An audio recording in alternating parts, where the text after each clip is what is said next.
সাবেক প্রধানমন্ত্রী শেখ হাসিনা এবং সাবেক স্বরাষ্ট্রমন্ত্রী আসাদুজ্জামান খান কামালের বিরুদ্ধে জুলাই আগস্টে সংঘটিত মানবতা বিরোধী অপরাধের যে মামলা চলমান আছে, সেই মামলায় তাদের দুজনের বিরুদ্ধে গ্রেফতারি পরোয়ানা জারি করা হয়েছে।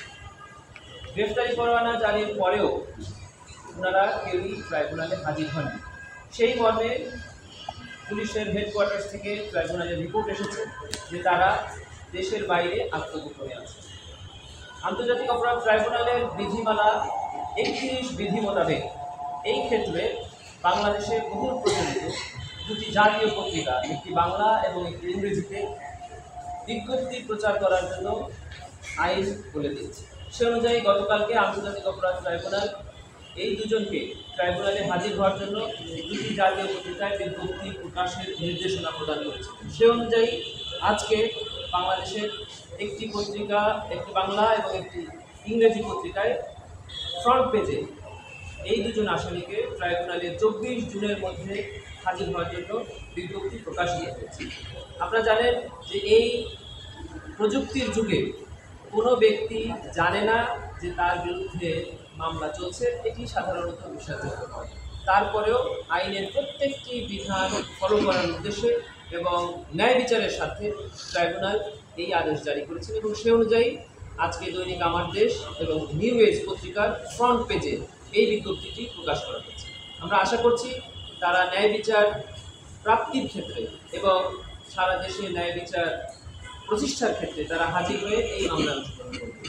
যদি তারা তারপরেও এই মামলায় অংশগ্রহণ না করেন বা হাজির না হন, তবে আন্তর্জাতিক অপরাধ ট্রাইব্যুনাল আইনের 10 ধারা মোতাবেক তাদের পক্ষে স্টেট ডিফেন্স কাউন্সিল অর্থাৎ রাষ্ট্র নিয়োজিত আইনজীবী নিয়োগের মাধ্যমে তাদের অনুপস্থিতিতেই বিচার কার্য পরিচালিত হবে।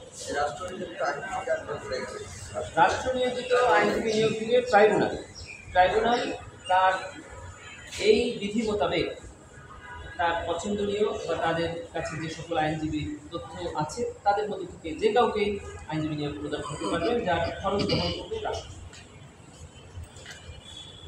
এই আইনজীবী নিয়োগের পরের প্রক্রিয়া কি অভিযোগ গঠন পর্যন্ত? আইনজীবী নিয়োগের পরে ট্রাইব্যুনাল প্রসিকিউশনকে একটি আদেশ দেবেন যে এই মামলার সকল নথি, উপাত্ত, অভিযোগনামা, ফরমাচার সব কিছুর একটি কপি এই নিযুক্ত স্টেট ডিফেন্স কাউন্সিলকে প্রদান করা এবং তাকে একটি নির্ধারিত সময় দেওয়া হবে যে সময় সে তার ডিফেন্স প্রস্তুত করতে পারে। তারপর চার্জ হিয়ারিংয়ের দিন নির্ধারণ হবে। প্রসিকিউশনের পক্ষ থেকে আমরা চার্জ গঠনের পক্ষে যুক্তি উপস্থাপন করব। স্টেট ডিফেন্স কাউন্সিল চার্জ থেকে অব্যাহতি পাওয়ার জন্য যুক্তি উপস্থাপন করব। তারপরে চার্জ ফ্রেম হবে অথবা চার্জ থেকে নেওয়া হবে। তার মানে 24 তারিখে হাজির না হলেই আপনারা এই আবেদন করবেন স্টেট ডিপার্টমেন্ট? জি, এটা আবেদন না করলেও আইন অনুযায়ী ট্রাইব্যুনাল তার পক্ষে একজন স্টেট ডিফেন্স কাউন্সিল এটা ট্রাইব্যুনালই ভালো চলবে। এটি ট্রাইব্যুনাল এবং রেজিস্ট্রার অফিস এ বিষয়ে কাজ করবে।